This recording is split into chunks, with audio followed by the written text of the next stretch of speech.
आपल्या इथं आली होती JCB आपला पाया खणण्यासाठी, पण झाला एक असा विषय की चला पुढे सांगतो. माझं नाव विवेक खडसे, तुम्हाला माहितीच आहे. मी माझी मिनी ब्लॉग सिरीज स्टार्ट करतोय. तर आपल्या इथं सर्वात पहिले आपण आखून घेतले सगळेचे सगळे जे कॉलम होते, डायरेक्ट 12 कॉलम आपल्या या घराला लागणार आहे, कारण आपण 3 मजलीचा प्लॅन उभा करणार आहे. तर भाई कामात कमी नको, सरळ सरळ 12 कॉलम टाकून घेतले. तुम्ही बघू शकता मागणं हा असा व्ह्यूज येतोय.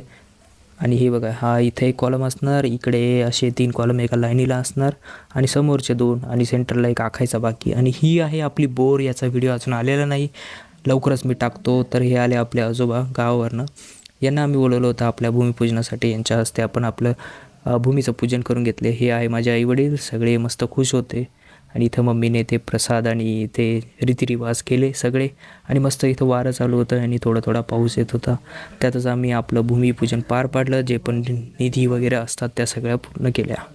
आणि नंतर आणली आपण JCB, कारण लवकरात लवकर काम चालू करायचं होतं. आणि JCB आम्ही जशी लावली तसं कळालं की JCB ही प्रॉपर बसत नव्हती, आणि सगळे गड्डे जवळजवळ असल्यामुळे प्रॉपर गड्डे करता येत नव्हते. तर आम्ही एक आयडिया लावली आणि सगळं एक खड्ड्याच पूर्णच्या पूर्ण खंदून घेतलं.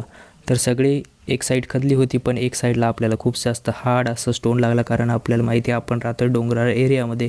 तर हे साहजिक आहे. तर इथं जितकं होईल तितका आपण खोल जाण्याचा प्रयत्न केला आहे. जसं की तुम्ही बघू शकता सगळे आपल्याला इथे खड्डे लागले, आणि JCB पण हापकून गेलेली. जितकं होईल तितका आपण खोल घेण्याचा प्रयत्न केलेला आहे. तर याच्या पुढच्या व्हिडिओत मी दाखवणार तुम्हाला आपली बोर कशी घेतली होती. तर ते बघण्यासाठी कमेंट करा पार्ट 3, आणि मी लवकरच तुमच्या भेटीत येतो. धन्यवाद, बाय.